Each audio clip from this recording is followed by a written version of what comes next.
ఇప్పుడు ఏపీలో ప్రస్తుతం చూసినట్లయితే రాజకీయ పార్టీలన్నీ కూటమి ఏర్పడ్డాయి. సీఎం జగన్మోహన్ రెడ్డి గారు ఒంటరిగా వెళ్తున్నారు.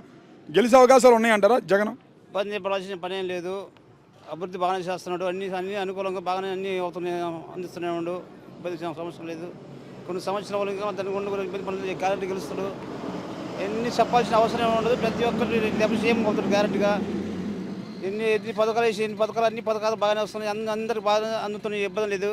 మరి ఇట్లా పథకాలు ఏదైతే ఇస్తున్నారు కదా, ఆ పథకాలు తీసుకుని సోమరిపోతులు అవుతున్నారు జనాలు అని చెప్పి చంద్రబాబు నాయుడు అన్నాడు కదా. ఏదో ఎవరెవరు ఏదో మాట్లాడుతుంటారు, ప్రతి ఒక్కరు మాట్లాడుతారు, ఏదో మాట్లాడుతుంటారు. దాని గురించి దానికల్లా మనం మనుషులు కాదు. ఇట్లా దాని గురించి మనం ఇబ్బంది పడాల్సిన పని లేదు. ఇది సీఎం జగన్ సీఎం గ్యారెంటీగా అది. జగన్ గ్యారెంటీ సీఎం అంటున్నారు. అసలు ఓడిస్తాను జగన్ ఈసారి అని పవన్ కళ్యాణ్ అన్నాడు. అలాంటివి ఏమి ఉండవు. ఇది ప్రజలు అనుకోవడమే కానీ ఒకటే కానీ ఇవన్నీ దాని గురించి పథకాలన్నీ మొత్తం సహకరించడం ప్రతి ఒక్కరు సహకరించాల్సిందేను.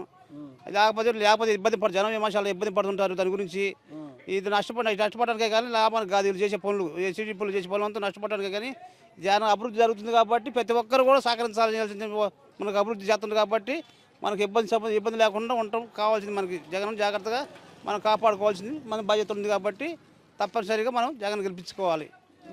మరి జగన్ గెలిపించుకోవాలి తప్పనిసరిగా అన్నారు. ఒకసారి చూడండి జగన్ మీద ఎక్కువ పథకాలు ఇస్తాను అని అంటున్నాడు చంద్రబాబు నాయుడు.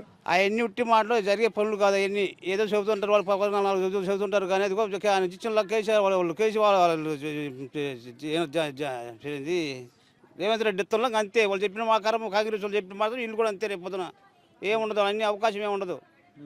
అలాంటివన్నీ వాళ్ళు వాళ్ళ స్వార్థం కూడా చెబుతుంటారు. అన్ని అవకాశం బట్టి అవన్నీ మనం ఉట్టి మాటలు వేసుకుని దాని గురించి సమస్యలు ఏమి ఉండవు. మరి అభివృద్ధి చేసి చూపిస్తాను, నేను రాగానే ఉద్యోగాలు ఇస్తాను అన్నాడు కదా. ఎన్ని ఇదివరకు ఏం చేసిండు, ఆ పథకాలను ఏం చేసి మన్ని పోయినాయి కాడ శుభ్రంగా ఏమి ఇచ్చిండు ఆయన. ఏం చేసి ఇంతవరకు ఏం చేసిన 14 సంవత్సరాలు ముఖ్యమంత్రి చేసినాడు. ఏం చేసి ఇంతకుముందు చేస్తే చేసిన అనుకోవచ్చు. ఒక్క పథకం కూడా ఏదైనా సహకరించిండు, జనాలు సహకరించిండా, ఏమైనా చేసిండా? ఆ రోడ్లు పోలు బోర్డులు పోలు సెంట్రల్ గవర్నమెంట్ ఇస్తే అయిపోయించిండు. ఏం చేయలేదుగా.